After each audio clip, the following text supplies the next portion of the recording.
சீனு சீனு மாயா, என்ன சீனு ஏதோ யோசிச்சுட்டே வர? இல்ல என்னைக்கும் இல்லாம அம்மா என்கிட்ட ரொம்ப பாசமா பேசினாங்க மாயா. என்னடா வளர்ற? பெத்த பையன் கிட்ட அம்மா பாசமா பேச மாட்டாங்களா? இல்ல மாயா,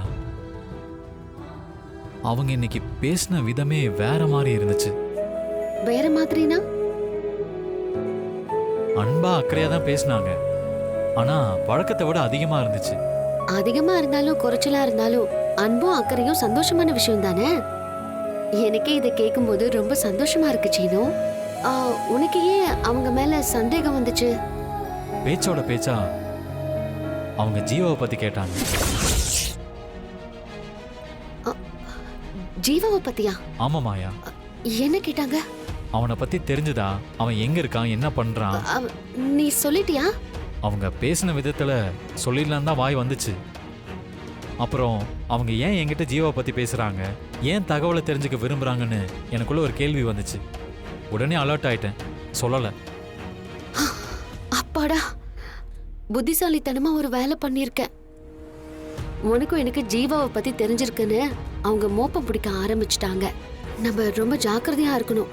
எந்த விஷயமும் வெளியில போக கூடாது. ரொம்பவும் கவனமா இருக்கணும் சீனு.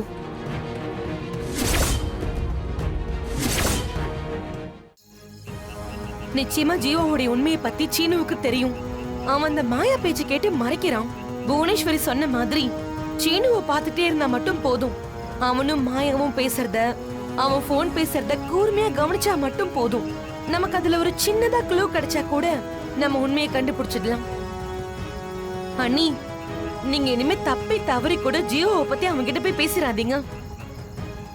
இப்போ நீங்க விசாரிச்சத கூட அவன் இந்நேரம் மாயா கிட்ட போய் சொல்லிருப்பான். அந்த மாயா இந்நேரத்துக்கு அவ சீனுவை எச்சரிச்சிருப்பா. நீ சொல்றதும் உண்மைதான் பார்வதி. ஆனா அப்படி நான் விட மாட்டேன். சீனு என்கிட்ட ரொம்ப சாமர்த்தியமா நடந்துக்கிற மாதிரி அவனை விட நான் அவன்கிட்ட சாமர்த்தியமா நடந்து அவனோட அம்மானு காட்டுறேன்.